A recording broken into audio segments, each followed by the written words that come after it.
यो चाहिँ मेरो कटर लिएर आएँ है बजारबाट। अब हेरौँ यसलाई म काट्छु ल है साथीहरू। मैले चाहिँ कटर लिएर आएँ। अब यो कटरलाई चाहिँ पकाउँदैछु म। कसरी पकाउने भनेर हजुरहरूलाई चाहिँ म रेसिपी दिनेवाला छु है आज चाहिँ। अब हेरौँ है त कसरी म काट्छु। यसको लागि चाहिँ फर्स्टमा हातमा तपाईँहरूले तोरीको तेल लाउन सक्नुहुन्छ। अनि त्यसपछि हात एकदम चिल्लो भएपछि यसको भित्रको यो गम जस्तो हुन्छ नि यो व्हाइट यो चाहिँ टाँसिँदैन। अनि त्यसपछि चाहिँ अब म यसलाई काट्छु। यसलाई चाहिँ मैले काट्दैछु। अब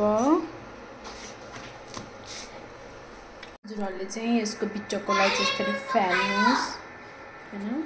यसलाई चाहिँ मैले यसरी काटिसकेँ। अब हेरौँ कस्तो हुन्छ। म यसलाई पकाएर पनि देखाउँछु है हजुरहरूलाई यसको रेसिपी। यो चाहिँ एकदम मिठो हुन्छ है कटर चाहिँ। अब म चाहिँ भेजिटेरियन भएको भएर चाहिँ मलाई यो एकदम मनपर्छ है। मासु त अब म खाँदिनँ, त्यही पनि यो चाहिँ एकदम मिठो हुन्छ है। मान्छेहरूले भन्ने गर्छन् कि कटरलाई चाहिँ मासु जस्तै एकदम मिठो टेस्ट आउँछ भन्छन् है। अब हेरौँ मैले यत्रो पिसमा चाहिँ काटेँ। कटरको लागि चाहिँ मैले तेल हाल्दैछु। कटरको लागि चाहिँ मैले तेल हालिसकेँ। अब हेरौँ चाहिँ तेलमा मेथी पनि हालिसकेँ। अब यो दुईवटा खोर्सानी हाल्दैछु। मैले चाहिँ खोर्सानी पनि राखिसकेँ हैन। अब चाहिँ म यो कटर राख्दैछु।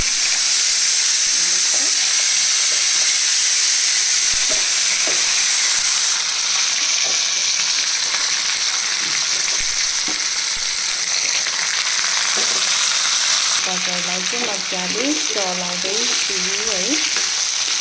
हेरौँ कस्तो हुन्छ।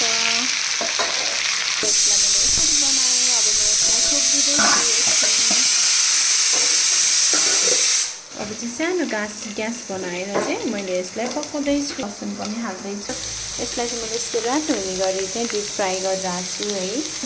गोलभेडा राख्दैछु अनि लसुन पनि राख्दैछु। गोलभेडा चाहिँ मैले राखेँ। एकछिनसम्म चाहिँ यो गोलभेडा राखेर गल्नेजेलसम्म चाहिँ यसमा केही पनि नहाल्ने। अब चाहिँ म यसमा मसलाहरू हाल्दैछु हेर्नु यस्तो भयो है। जिरा र धनियाँको पाउडर हाल्दैछु। एक हालेँ दुईचोटि। बेसार पनि राख्दैछु। यसमा नुन पनि राख्दैछु आफ्नो स्वाद अनुसार। कति चाहिन्छ त्यो अनुसार नुन पनि राख्दैछु। अब चाहिँ म यसलाई मजाले चलाउँछु। हेर्नुहोस् त यस्तो भइरहेछ है।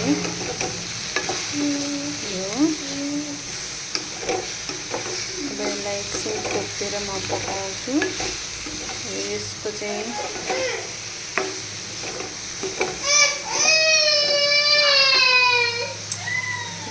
यस्तो भयो। यसलाई चाहिँ एकछिन 10 मिनट जति छोपेर पकाउनुपर्छ। यो चाहिँ यस्तो भयो। अब हेरौँ यसलाई अझै 5 मिनट जति पकाउनुपर्छ हैन साथीहरू। यो मजाले फ्राई हुनुपर्छ। मैले चाहिँ हल्का थोरै पानी राख्थेँ यो पाक्नको लागि। अहिले चाहिँ यस्तो भएको छ। ल नि साथीहरू यस्तो भयो।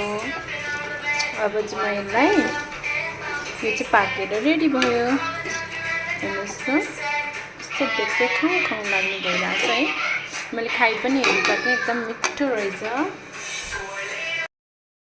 हेर्नुहोस् साथीहरू आज चाहिँ मैले यो बनाइसकेँ ऐनाको उसमा चाहिँ यस्तो देख्दै खाउँ लाग्ने भइसक्यो है। मैले चाहिँ बनाइसकेँ यो।